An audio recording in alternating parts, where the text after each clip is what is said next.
It's all about humanity. About It is your sometimes friendly neighborhood kink educator commandant here. And as you can see, this is a little bit different. So today we are going to be reviewing, I guess, the first 50 Shades of Grey film. I'm going to be doing equal parts funny ha-has and equal parts actual kink knowledge, just because this film is so easy to rip on. I also will be inserting clips and comments from my Discord server, the BDSM Dominion, because we did stream this in there for everybody, and I do have a lot of live reactions to this film, but I also did want to sit down and kind of dish it out with you guys as well, because there's a lot um wrong in this movie, and then there's some right, but not enough. I remember when this movie came out. It was February 13th, so I was just about to turn 19, and I was actually doing my kind of first run in my pro dom circuit. Back then I was also the resident kinky friend of my friend group, so everybody was talking about this movie, and everybody was asking me questions about this movie. Everybody was asking me questions about these books. So I do remember hating this when it first came out. The budget for this movie was $40 million, where their revenue was $569 million. They got their money's worth at what cost, I suppose. I do believe that this movie did kind of set the BDSM community back a couple years, but I think that now we're in a day and age where we can kind of see the negative aspects of this relationship, or at least I hope. And if anybody's watching this who is a fan of 50 Shades of Grey, please go read, I don't know, the Leatherman's Bible, literally anything else than this garbage. Just save yourself the time, because even if you find Christian Grey to be the most attractive man on the planet, his sex game is mid at best. We're going to get through this. You and I, we're going to get through this movie, and we're going to learn something here today. I swear to God.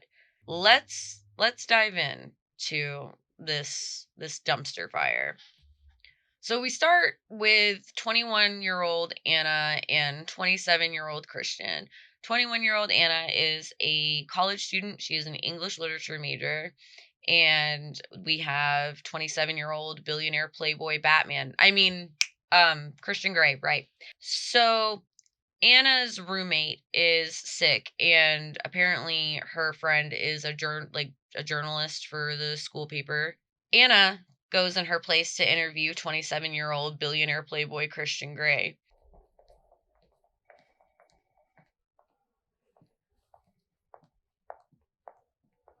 Right this way.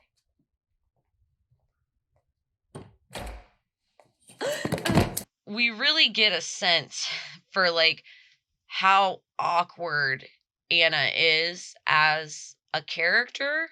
They made it real. They tried real hard to make Dakota Johnson look plain, because look at this woman. She's gorgeous, and you can really tell in this movie that they had to fuck up her bangs, and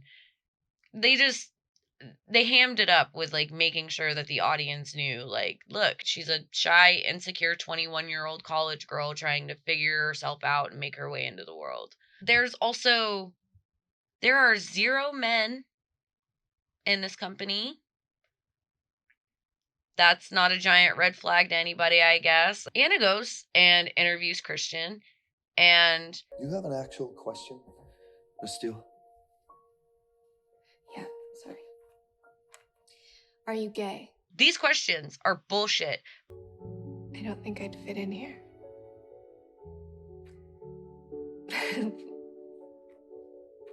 Look at me.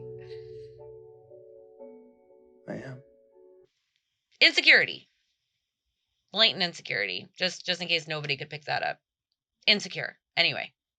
Basically, within the first couple moments of this film, you can already kind of see the power dynamics at play here with the body language, with the really awkward way that everybody communicates in this movie.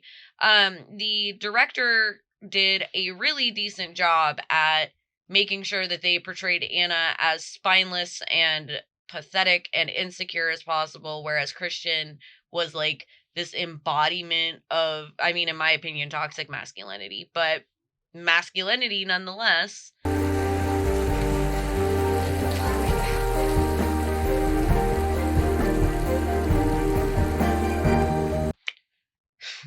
Just in case the audience didn't know that Anna was horny, she's horny. She's so horny that the sky is horny. I'm gonna make a sandwich. Do you want one? No, thanks. The first photo with this man is him with Elon Musk. If that wasn't a scarlet red flag, I don't know. I can't help this woman. For real? Too bad we don't have some original stills of your hot, clean, 27-year-old billionaire. Camera loves him almost as much as you do. Okay, I wasn't hungry, but now I am. Thank you. Kate, you know better than this. You stole her sandwich. It was one of those seeds that was planted for me that Anna was a pushover, and that does get kind of reinforced more so in the film. But yeah, just a little bit of a seed sinker that, oh, Anna didn't make herself another sandwich. She just let it go. Oh, the hardware store scene. Oh, goodness. Want me to beg for you, Anna? Oh, no, I'm good. Thanks, no problem. Okay. You can really see in this key moment here where Christian has that insecure male ego thing going on. Like, what is with this? What is this? Why? Why do you need to do that? Men exist in the world. So after the whole interview, I guess that awkward interaction, Anna killed it in the flirting department. They meet up for coffee, and Anna shares that her mother is someone who falls into codependent relationships easily. She says it not like that, but My dad died when I was a baby, so I was raised by my stepfather, Ray. He's amazing. And your mother? My mother is on husband number 4. She's an incurable romantic. it seems like the way that she communicates it is that her mother kind of puts all of herself into her partners and moves from relationship to relationship. And that does show a pattern of toxic codependency. And fun fact about that, those relationship patterns can negatively affect your children. Do you have a girlfriend? Is that it? I don't do the girlfriend thing. What is that? Watch it!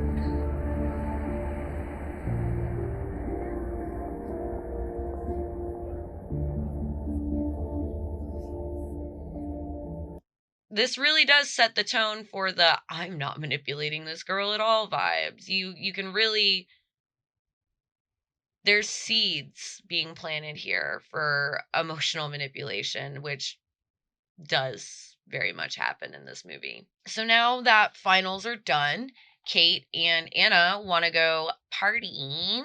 Way too much. No, You're getting this it is exactly the right amount. all over my face. That's the idea. I love the gratuitous like makeover scene where, you know, Anna and Kate, it is a cute bonding moment between friends. And I don't remember the actress's name that played Kate, but I do love Kate in this movie, although she's kind of the oblivious best friend. These are incredible. Wow, Gray. Kate, these are first editions. This scene really reads to me the he's trying to buy her love, and it gets more and more extravagant as the film goes on. But this is absolutely a manipulation tactic. He's trying to buy her love, and I understand that we do that in, when we love somebody or when we care about somebody. And I'm not saying that gift giving is a bad thing. What I am saying though is how Christian is doing it and continues to do it. This is the first seed of him flaunting his money to kind of win her over, and it that also gets worse. So they go to the bar and they're partying, and Anna has a few too many. You're so bossy, Anna. Let's go for coffee. Anna, let's go for coffee. No, stay away from me, Anna. I don't want you. Get away. Come here, come here. Go away. That's it. Tell me where you are. I'm a long way from Seattle, long way from you. Which bar? What's it called? Anna decides to do a little toxic move, bestie. What are you doing? Calling the man that you had an awkward interaction with at the coffee shop. Stop it. You're better than that. We're kids. No, Jose, I'm sorry, no. Dude, she said no. This author really hammed up the fact that Anna doesn't have any good male figures in her life other than her dad. And it's just insane to me because this dude, I thought he was her best friend. Shit, that's how he was portrayed earlier. Of course, Batman has to show up and save the day because, Christian Grey, the ultimate white knight or whatever. I mean, no does mean no, but throughout this entire movie, Christian also doesn't understand the word no. So I guess it only applies to Christian. He's the only one that can't understand no. Anna gets saved by the lovely Christian Grey, and she spends the night in his hotel room where this exchange happens. You shouldn't get drunk like that. I'm all for testing the limits, but you put yourself at risk last night. I know.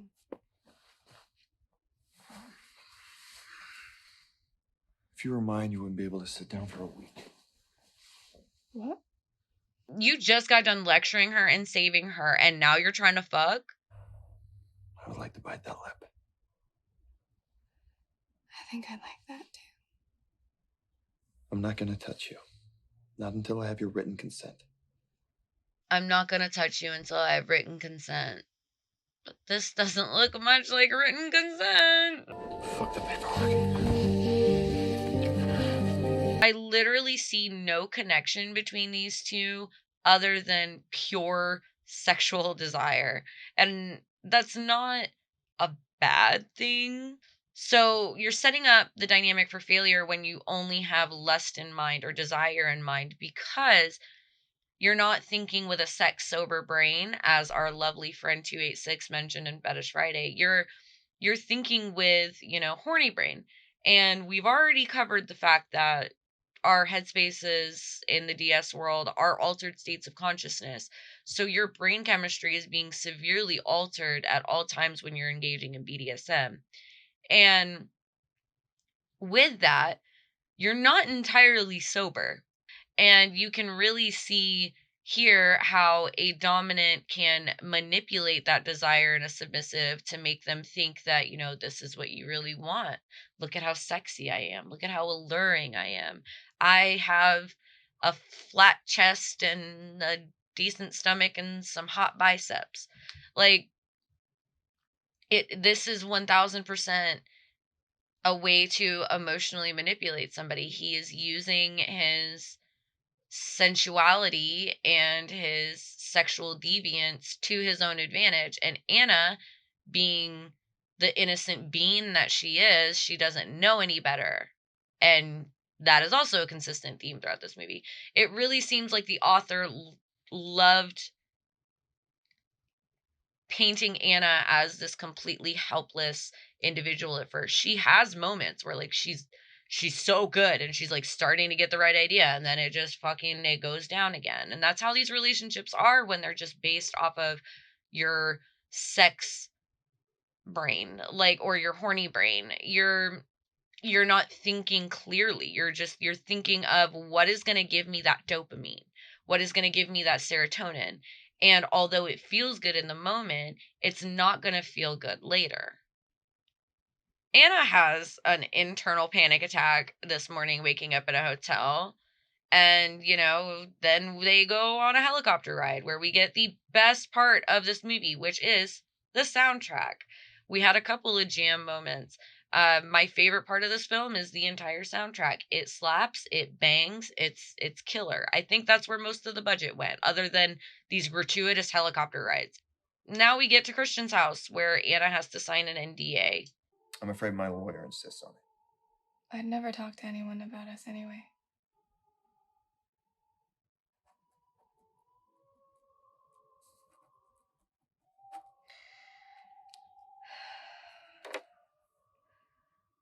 Are you gonna make love to me now?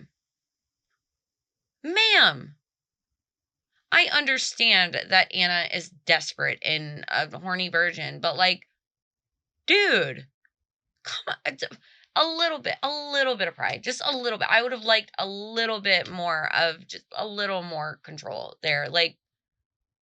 Girl, I do not have a problem with somebody signing an NDA in order to be in a relationship with somebody. I just don't like that she didn't fucking read it. 'Cause guys, this isn't even kink advice, but also kink advice. Read what you sign. I don't make love. I fuck. Hard. Okay. I'm so wet right now. Woo. Anyway, we get to see the infamous playroom, which I think is another part of where a lot of the budget went.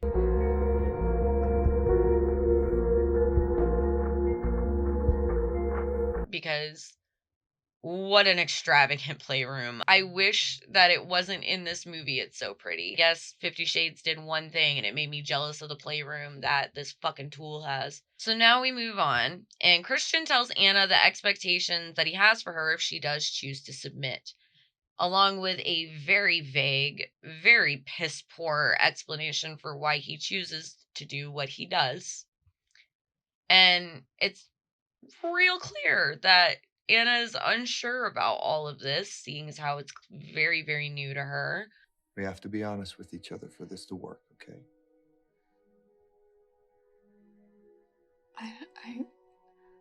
I wouldn't know. What do you mean? Because I haven't. You're still a virgin?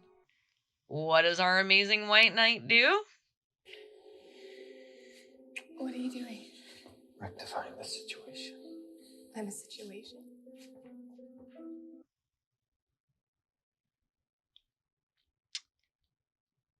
All right.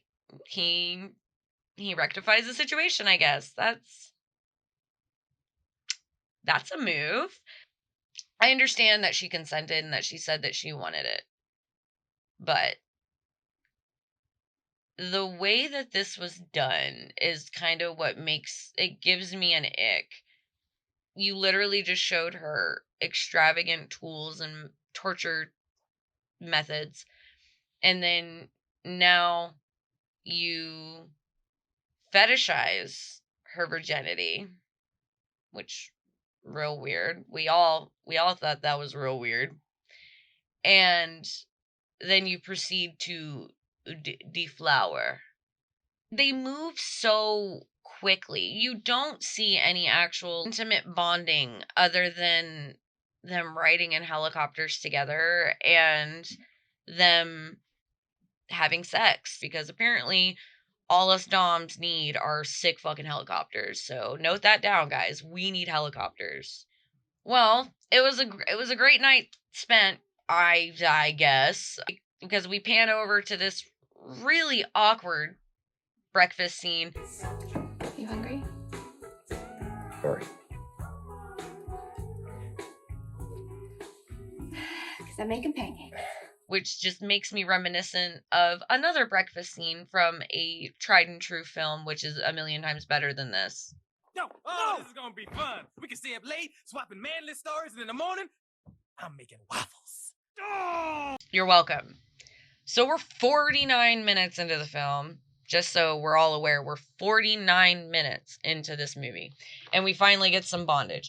Although she can wiggle out of that, I guess it counts. I'm going to let the vanillas have it. There wasn't really anything too wrong with this scene, other than the fact that I don't think there really was any safe words negotiated or really anything like that. He just kind of was like, I'm a dominant and you're going to submit to me, and here's what this is like. Like, my main number one complaint with this entire movie is that even when they have the right things in place, at times, they do it in the wrong order. And I don't know why. So Christian's mom drops by. I get real weird vibes from their relationship. Anastasia, Kate, hold on. it was a joy to meet you. And I'm having the whole family for dinner next week at my house. Christian's sister Mia is back from Paris. You must come. Completely invites Anna to dinner at their home. I guess it's because she's never seen Christian with another woman before. This is all a big deal. This seems like a really weird thing for somebody to accept who doesn't do the dating thing. Would we still go out to dinner and movies and... That's not really my thing. We're at attempt number 2 for Anna at this point for trying to communicate her needs in the relationship, because the entire time this movie has been running, Christian's just been kind of giving his expectations and demands, and Anna's just been like, okay, yeah, that's fine because you're hot. He, of course, totally replies respectfully and diplomatically. It's not like she just got invited to, like, dinner at your mom's house or anything. No!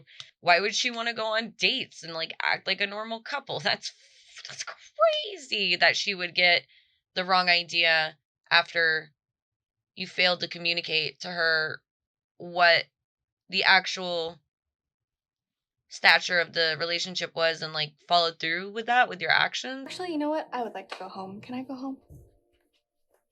So for the first time in this entire film, Anna actually makes a smart decision. Weird. Just in case we forgot, Christian Grey is loaded.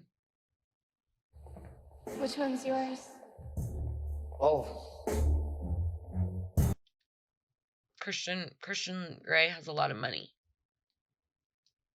You're welcome.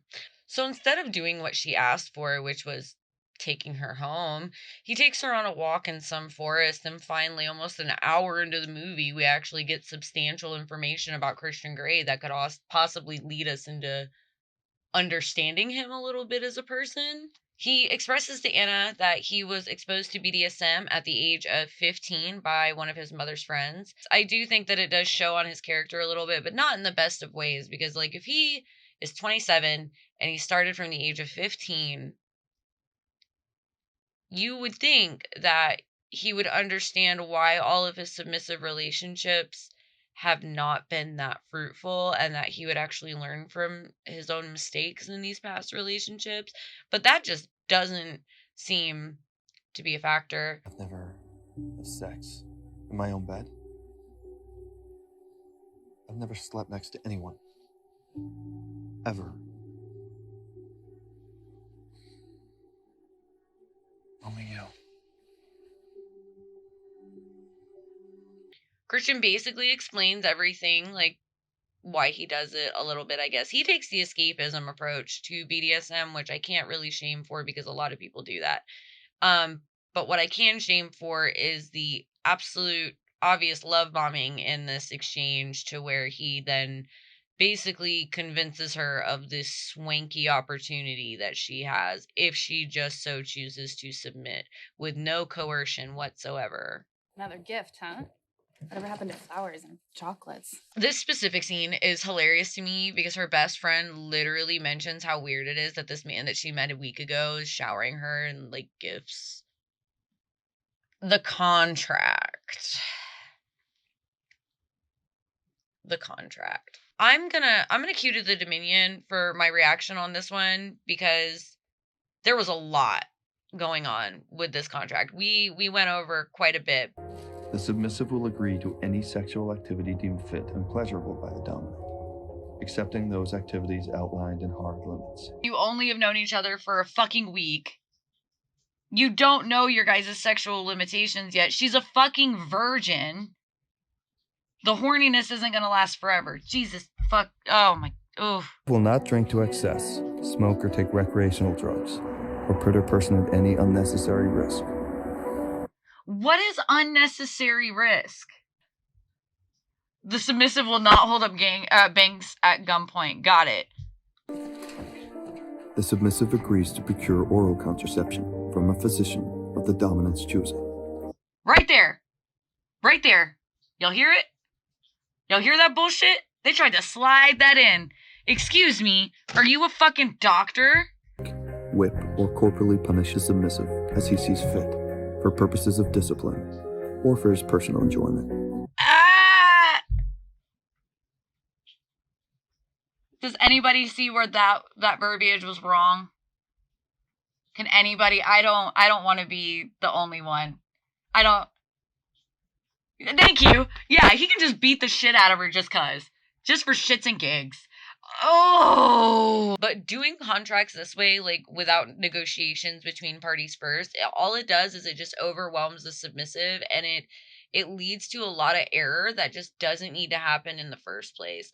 Like, yeah, it's good to have pre-written contracts for all sorts of situations, but what you can do is you can use that as an outline, bring that to the meeting with the submissive and be like, all right, we're going to go over this. This isn't set in stone yet. Let's edit this now and then produce a final copy together. What was done here was that I'm going to send you this copy and you need to sign it. It's my way or the highway. Even though he said earlier that there's negotiable terms. So he's another major problem that I have with Christian Grey as a character is that he is so inconsistent with his way of life. And for somebody who has as much experience as he does in this life, you would think that he would have some consistency to it. So they kiss and they make up. And now comes another favorite part of this movie for me. And I think one of the most... I've wanted to talk about this part since I've seen it again. Please lose tape. And, what's other? Cable ties? Can I just say how impressed I am with your commitment to this meeting? One issue that I take with this scene, other than the timing is so off in this arrangement, it's so stupid. There's this light and fluffy music to the scene. A couple of my friends agreed in the Dominion. As you can see, this is kind of a serious thing. Like, this is somebody's emotional and physical well-being, and these are serious negotiations, and this is going to be serious relationship. It's just, I understand adding humor to a film. I do. And, you know, it a couple of moments it did make me chuckle just because the actor's delivery was pretty decent at this moment. But it's just, if Christian wants to be taken seriously as a dom, and if he wanted Anna to take this agreement seriously, then you would think that this scene would be in a serious tone. You got your valedictory speech ready? No, more or less. Annie! Dad! Oh, right. Anna's in college. She's graduating. Yay! So now it's time for that super important speech that Christian had to give. To help eradicate hunger and poverty across the globe. I myself have known what it's like to be profoundly hungry. So this is a very personal mission for me. The only good thing about Christian Grey in this movie is that he has this need to feed the hungry and the poor, but like, you don't see that either in the film at all. All you see is him flexing how rich he is. So like, that literally, that is his only redeeming quality, is that he feeds the poor. That was driven into our heads in this movie for some fucking reason. And he's still an intolerable douche. Do you have your answer yet? Still thinking. Anastasia, just try it my way. Please. Okay. What? Also, this isn't inappropriate at all. You just pressured her into agreeing and like basically begged her while she was accepting her diploma. Like, dude, you're fucking time and place. This is not the time and place for that. But I guess she accepts. So like, whatever. Cool. Yay. Dad! I am so proud of you. Thank you. Oh shit! It's off-brand James Bond. Oh. Hi. Ray, have you met Christian Grey, Anna's boyfriend? Ah, great pleasure to meet you. Likewise, I really enjoyed your speech. Thank you, sir. Sounds like you've accomplished some pretty impressive things. And then, you know, Anna's dad meets Christian and like he's confused. Like Discount Daniel Craig did a great job at conveying like, what the hell? You have a boyfriend? Another example of Christian's tendency to be extravagant with his gift giving. But I have a car. Where's my car? I told Taylor to fetch a decent price. Christian, this is way too much. Did you just roll your eyes at me? He sells Anna's car without discussing it with her and just thought it was okay. And Anna, which understandably so, was extremely bothered by this. And what does Christian do? He spanks her for rolling her eyes. So that really, this scene, although it's so awful, and I didn't realize it while I was watching it in the Dominion. I actually realized this the second watch through of it that I had, that Anna in these moments is actually going through a sub drop. And if it's one thing that this movie did, it was that it conveyed that pretty well for keen eyes that are watching. So you see in the movie that Christian sells Anna's car, Anna gets upset, and Christian punishes Anna for being upset that he sold her car. And by doing so, Anna cries on the phone to her mom because she's been ignoring her mom for like 2 weeks or whatever. But like, he didn't provide any aftercare. Literally, the pacing of this scene was they get home. He's like, oh, lols, I sold your car. And then she gets upset. He spanks her. He leaves. Phone call with mom where she cries. So like, that whole span, there was no aftercare. He was just like, all right, Kate, bye. See you tomorrow. And then she was left feeling so confused. Like, that she experienced the sub drop. Like, when you punish a submissive with like literally no rhyme or reason, or for something that they're genuinely upset about, that is reinforcing trauma. That is a new traumatic situation for them. So congratulations, Christian. You're an asshole. So I can't show you this entire scene. But what I can do is I am going to show you the footage from the Dominion with it being turned down just a slight bit because I do clip my mic because I get upset. I'm going to censor the overall screen, but you will still be able to see the chat, and you'll understand here momentarily why I had an aneurysm.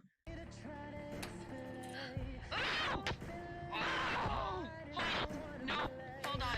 He hit her ribs. He hit her ribs. I forgot that he hit her ribs in this movie.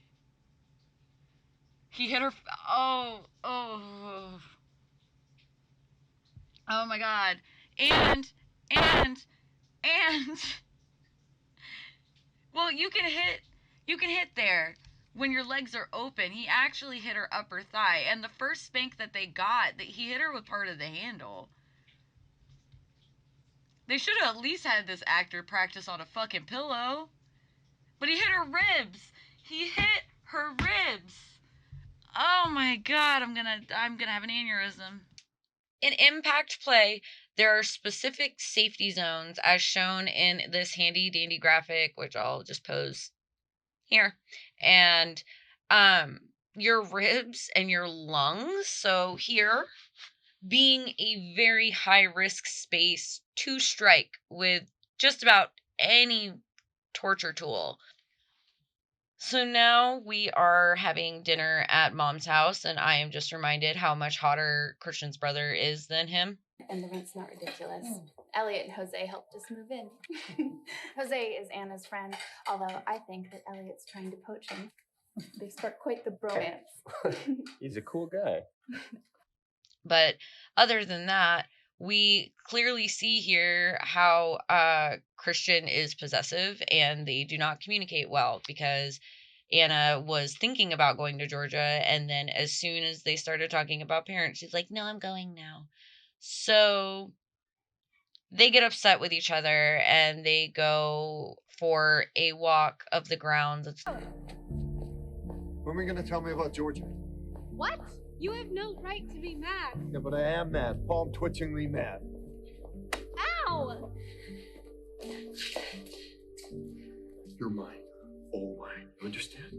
Christian yet again takes out his anger on Anna via impact play or spanking, instead of, I don't know, communicating the issue at hand here. So, of course, none of this actually gets resolved other than them making out furiously on the patio. And then we pan to, I guess it's supposed to be an intimate scene where Anna's half asleep and Christian decides it's time for more backstory time.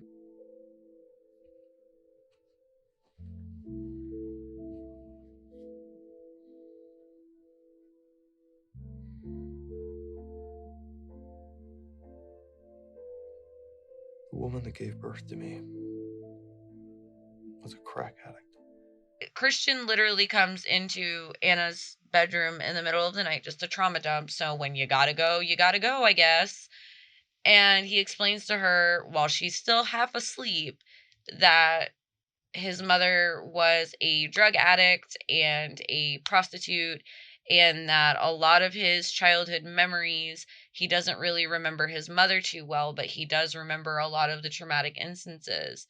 So other than for your base average watcher, all this solidifies is that Christian has mommy issues, and that's why he doesn't respect women, I fucking guess. So the time comes for Anna to escape to Georgia to have some girl time with her mom, which seems to be going swimmingly well, or I guess, I mean, Anna looks uncomfortable the entire time during this fucking movie, so I never know when she's actually having a good time.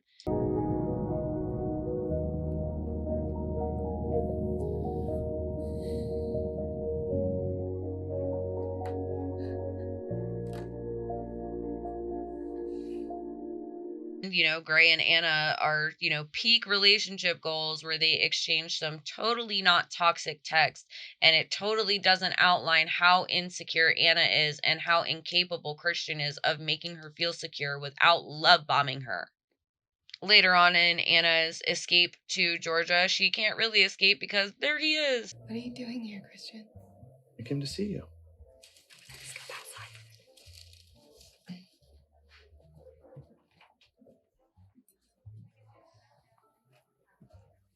I can't leave you alone for 48 hours, so let me just go and follow you to your mom's, even though this was supposed to be a trip for just you guys. This is totally appropriate. And now we go on yet another plane ride for some reason.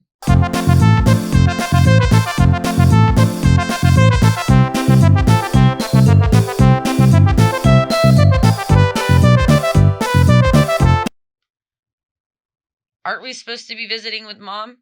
What was the point of this visit? Wasn't Anna supposed to get away from everything in Seattle and just we're brought back to reality with the sobering fact of this relationship is based off of nothing but sexual desire, and Christian does not know how to communicate. What? Why are you fighting this? He has commitment issues. He's afraid of commitment. You're welcome.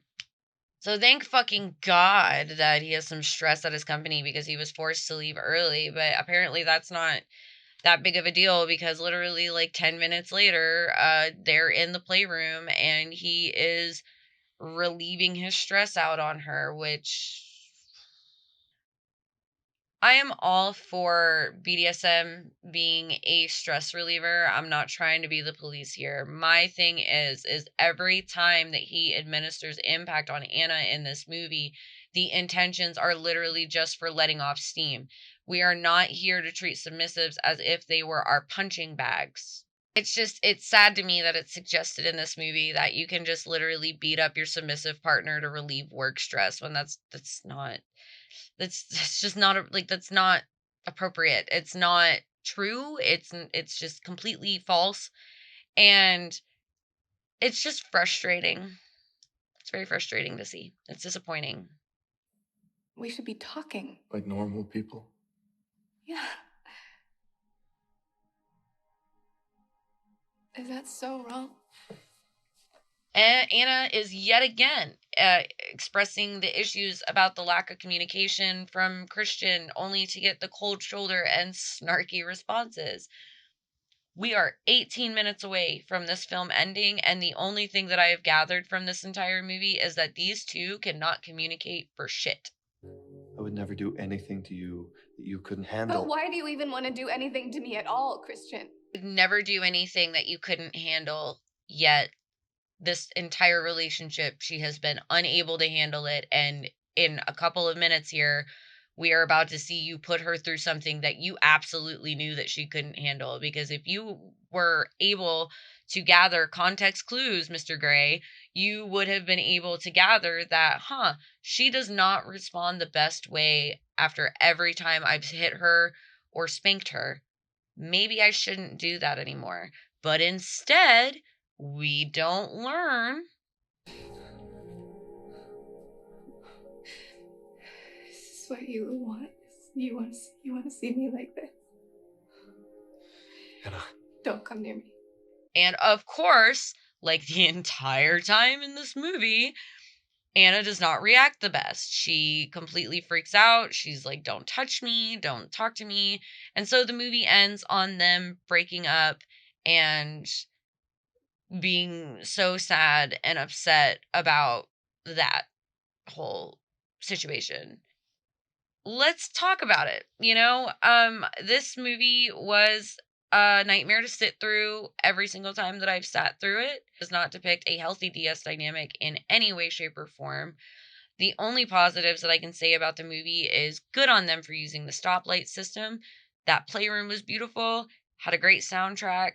Kate is badass, and Christian Grey's brother is soups hot. It's just reinforcing negative attachment styles. This relationship was based off of sexual desire and that alone, and Anna was made out to be a sexual object for Christian to possess. But this movie does not reinforce the stereotype of a submissive to where they do have a backbone, they do understand their boundaries. It doesn't reinforce a good stereotype of a dominant where we communicate and we reassure rather than emotionally manipulate and neg. Overall, this was a 0 out of 10. I was in great pain watching this movie over and over again for you guys, and I cannot wait to go through it again for y'all because it was fun to rip apart. I will say that. And it was fun to put the people of the Dominion through torture. I hope that you learned something today, and I hope that you had fun going through this experience with me, so that way you do not have the displeasure of watching this entire film. It is 2 hours. So that'll be all for today, friends. Stay safe, stay sane, and kink responsibly. I'll see you on the next one.